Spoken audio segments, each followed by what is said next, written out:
When developing a Fakemon region, it's only natural to take influence from the culture of your primary inspiration. Kelot is based on Wales, so influence from Welsh culture was a must for me when creating the region. Let's start off with one of the most famous Welsh symbols, the daffodil, which is represented by Daffodoot and Daffodette, which are grass steel. The steel type comes from the fact that daffodils look like trumpets. Many cultures around the world seem to agree. If it were in a game such as Scarlet and Violet, their petals would have a metallic sheen that a lot of steel types have. Daffodils grow in spring, the season that St. David's Day takes place. St. David being the patron saint of Wales. The Welsh term for daffodil translates to Peter's leek.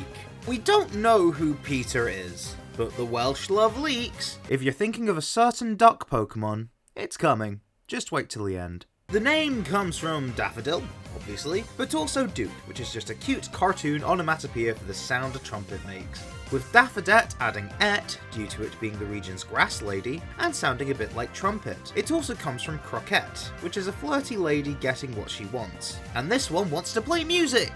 Daffodette being a trumpet is perfect, since the Welsh love their music, and pride themselves on symphonic performances. This theme will be shown elsewhere, in other Mon, and in some gym leaders. If you're enjoying this video so far, why not give it a like, and while you're at it, subscribe and ring the notification bell to make sure you get a notification for all my uploads. Check out the links in the description to see my Instagram and Discord server. Back to the Fakemon. The Welsh also love their sport, particularly rugby and football, also known as soccer in places that like being wrong. The latter is covered by the Wooloo line, which would return, alongside my new double evolution Clubwool, from my last region. But what about the former? Meet Reggby and Ryugby, dragon fighting type. But first, this video was sponsored by Elestrals Awakened. Elestrals Awakened is a monster-catching RPG from the creators of Elestrals TCG. Created by PokeTuber A-Drive, with Shady Penguin as a collaborator, Elestrals Awakened establishes the tone and themes of the Elestrals universe. It not only connects to the TCG, but it will connect to future projects as well. Set in a world based on Greek mythology, you'll uncover the mysteries of the Titan War, exploring ruined temples, and even challenging Zeus and Poseidon. There are over 100 Elestrals that you can befriend, and that's just a taste of what you can do in the game. But it needs funding. The Kickstarter campaign for it ends on November 7th. Doing so will allow you to access the game's alpha and beta, receive exclusive in-game unlocks, purchase exclusive Kickstarter promotional packs, or even to become an NPC or caster within the game. Link to the Kickstarter down below, or type it into your search bar elestra.ls/Dr. Eevee Awakened. Special thanks to Elestrals Awakened for sponsoring the video, but let's get back to those rugby dragons. Let's work backwards. I wanted to make a rugby Pokemon, and I wanted to base it on popular mascots of Welsh rugby teams. It should be no surprise that they like dragons, but this gave me the opportunity to make a dragon type out of a very unique concept, which is always fun when Pokemon does it. I based Ryugby's appearance on rugby gear. And no, there aren't shoulder pads or a helmet with face protections. That's part of American football. Maybe if I do an American region I could make a variant. Back on topic. I particularly like how the claws on the feet resemble rugby boot studs. Its skin is brown because of its base stage, which itself is brown because rugby and American football use similar balls. I just simply thought that they are shaped kinda like dragon eggs, so the whole design really works out in my opinion. The name comes from rugby, egg, and Ryu, which is Japanese for dragon. Hey, so the Welsh put a skull of a horse on a stick, give it a cloak, and parade it around, either in Forest Foe celebrations, or outside someone's house while singing in order to be invited to have some drinks. So here's Tickotee, name coming from Trick or Treat, which is a mono ghost type. I just got reminded of trick-or-treating with the use of the Merrilloyd. The Merrilloyd being the skull horse thing. Tickotee's spectral tail is also a bag for trick-or-treating, functionally similar to Delabird's tail. When reaching high friendship at night, Tickotee evolves into Merrilloyd, which gains the fighting type. While it does sing, it also dances. I needed another fighting type, and making a dancer made sense for the region, but I do think this is a reasonable thing to add to a Merrilloyd mon. It also looks like it's wearing traditional Welsh dress that dancers wear. Also, both stages take visual cues from the Merrilloyd. I know that should be kind of obvious, but you never know. Also, the colour schemes of them were done to contrast with one another, to make for a striking design. The red in particular I felt was the right colour to go for due to the red tassels on a lot of the cloaks of the Merrilloyd. The name comes from Merrilloyd, and also Merry. Nothing much else to say. I like how unconventional it is. Speaking of unconventional, here's Bardger and Mellosea, both mono water types. Now, you may have some questions, such as what? Why? How? And how can you afford all of these designs? Well, to answer that last one first, I have a full-time job, but you can help out by supporting me on Patreon or becoming a YouTube member. In return, you get access to exclusive chats on my Discord server where you can see all of the Kelots mon early, as well as see how the series is developing. You can even see the next video in this series early. So what are you waiting for? Links in the description below. Anyways, to answer all the other questions, it all starts with this harp. It is called a triple harp, which is a harp with 3 rows of strings as opposed to just 1. Pictured is the Welsh triple harp in particular. It came into existence when Welsh harpers fell in love with it, after the harpist of King Charles I's court played the Italian triple harp.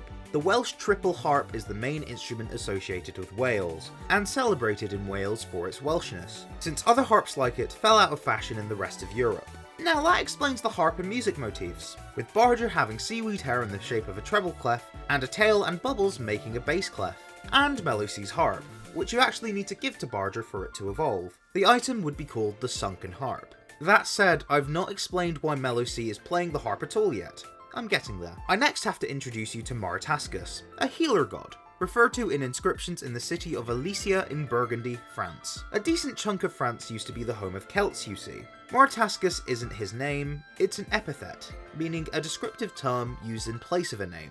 The Tascus part derives from the Proto-Celtic term for badger. Okay, now we know why I made these two badgers. But also, Xavier Delamere, a French linguist, lexicographer, and expert on the Gaulish language, which has geographic roots similar to Celtic languages, suggests that the rest of the name may come from the Gaulish term for the sea. Now you know why it's water type, and why the harp has a sunken ship aesthetic. Something to note about said aesthetic is that the 3 pieces of seaweed is meant to reference the 3 sets of strings present on the Welsh harp. To explain why I have this sea badger playing a harp, Maritascus was associated as the Celtic version of the god Apollo, who was also a healer god but also the god of music, known to play the lyre, another stringed instrument. I use this fact as an interesting way of connecting all of these different ideas, and honestly I think it works really well. Bardger's name comes from Bard, a classical poet or singer, and badger, and Mellosea's name comes from melody, Apollo, and sea. Keeping on the maritime theme, meet the dark type Squidoom and the dark steel type Octerminate. Wales is a hub for film and television production, with many shows being made there, some even by companies based in Wales. Popular shows such as Casualty and Merlin have been made in Wales, but the start of this boom was the 2005 revival of Doctor Who and its spin-offs, originally spearheaded by Welsh writer Russell T Davies, who recently returned to run the franchise once again. Doctor Who is a sci-fi show where an alien travels through time and often battles monsters, the most popular of which are the Daleks, who are basically mutated humanoids in these tank things, and are basically space Nazis. The writer in the original series who wrote the Daleks' debut episode was Welsh writer Terry Nation. Now you can see why I felt like a Dalekmon was justified. I'm a huge nerd for Doctor Who, more than I am for Pokémon even. But I wouldn't just make one for a fake mon without justification. Squidoom's name is just Squid and Doom, and Octerminate is Octopus and Exterminate. The Daleks like killing people. They're even known for saying the word exterminate before killing their adversaries. Everyone is their adversary.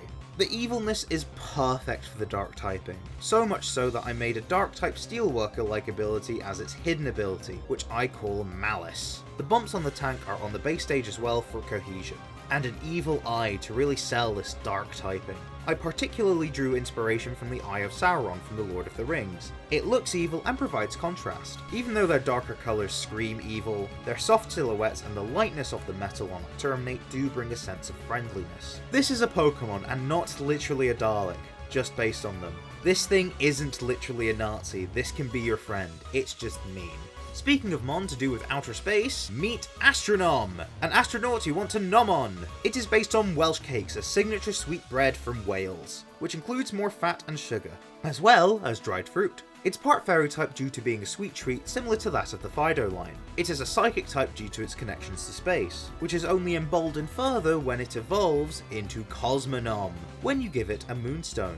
Cosmonom comes from cosmonaut, which itself comes from naut, meaning sailor, like in the word astronaut, but paired with cosmic, not astral. Cosmonauts were the Russian version of astronauts during the space race. I guess since it appears that this mon has 2 physical bodies, it's more communal, like communism. As you can see, it is a UFO abducting an astronom, but the mind has clearly been transferred to the UFO.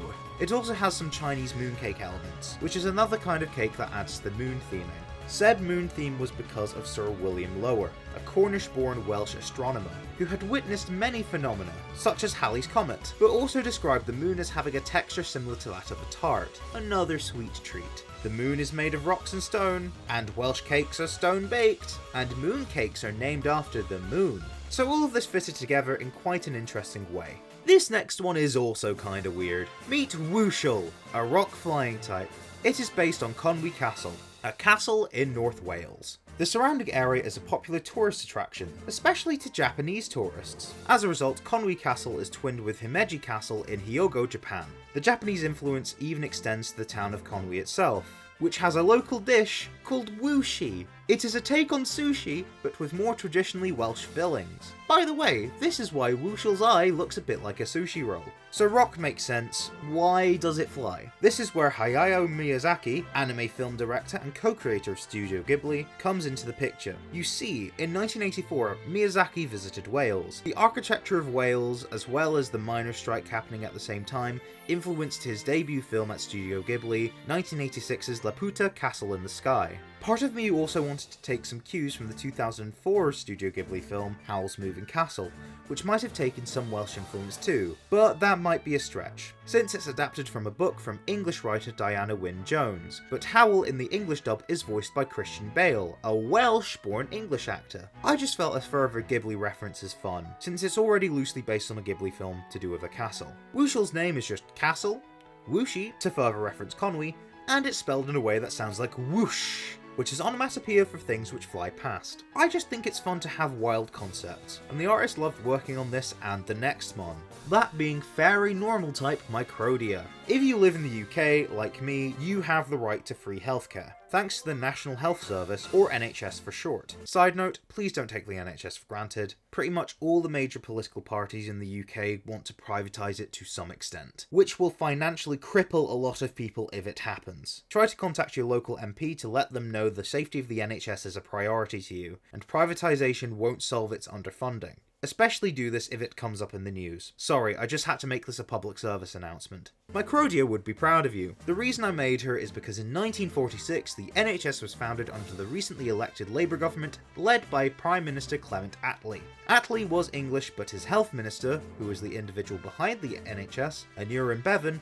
was Welsh. Hence why some consider UK's free healthcare a Welsh invention. Since being founded, it has helped millions and millions of people, many of whom would have died or become destitute without their treatment, due to not being able to afford any alternatives. Additionally, she is also based on microphones. This is so that she can communicate with people and Pokémon alike to aid in making them better. The microphone was invented by David Edward Hughes. Many sources claim him to be Welsh, although some contest this. Regardless, another Welsh aspect of this design is the medical crosses on the headphones. It resembles a plus sign, which was introduced to English speakers by Welsh mathematician Robert Record, who also invented the equal sign. One more single stage, and a very simple one at that, and then I'll treat you to some cross-gen evolutions, I promise. Meet Slebe, a step-dancing greb with Slate for feet. Welsh step dancing has traditionally been practiced by the workers of Slate quarries, hence the combination. I kinda thought the clicks and clacks of their shoes could still make sense if the feet were the slate. Step dancing involves heels, toes, and the feet in general tapping to a rhythm. Fighting rock makes sense because dancing is usually represented by the fighting type, and slate is a common rock for tiling roofs with. So why a greb? Completely arbitrary. Well, not completely. The Great Crested Grebe is an animal in Wales, which is known to dance to attract mates. I also think their feet could look good as Slate. More rocky elements are present throughout to sell the type and also to make the design a bit more interesting. It also has a new move, Craggy Kick, a 100 base power physical rock move. It's got 100 accuracy but doesn't bypass it. Rock needs more accurate moves. It delivers a kick with its rocky foot. As a result, rocks break off its foot to make stealth rocks. Don't worry, it grows back. Think the Fractones from Donkey Kong Bonanza. But as a result, the move is weaker after its first hit, reducing the damage by half. I don't know if I want this to be a signature move. I'm not against other Mon learning it, but I think it might end up being a signature move due to not many Pokemon having rocks for feet. Quick Feet and Steadfast are its abilities, with Dancer as its hidden ability. I don't have anything else to say. Not every Mon has to be super complicated. I think it works well. As I promised, it's time for me to bring up some, but not all, evolutions to previous Pokemon in the Kelot region. I'm gonna try and save most for a dedicated video, and full explanations for the following will be in that video as well, but I'd be remiss if I didn't bring these up, such as Love Swoon, based on Welsh Love Spoons. It evolves from Love Disc. Also, you may notice that Kelot takes quite a bit of influence from Arthurian legend, which featured a lot of knights. The Welsh also love leeks, as I mentioned earlier. It's their second favourite plant. If only a Pokemon could combine these ideas. Oh! Why not evolve it into a cockatrice called Roarfetch'd? I'll save a full explanation for this madness for a future video. Just like with my Welsh Dragon-inspired Drudigan evolution, Drudigoch. You can tell it takes cues from the Welsh flag. But what else? That's for another video. And that's it for this video! Anything you'd add to your team? Let me know in the comments below. Special thanks to all the artists I commissioned, and thank you for watching. I'll see you next time.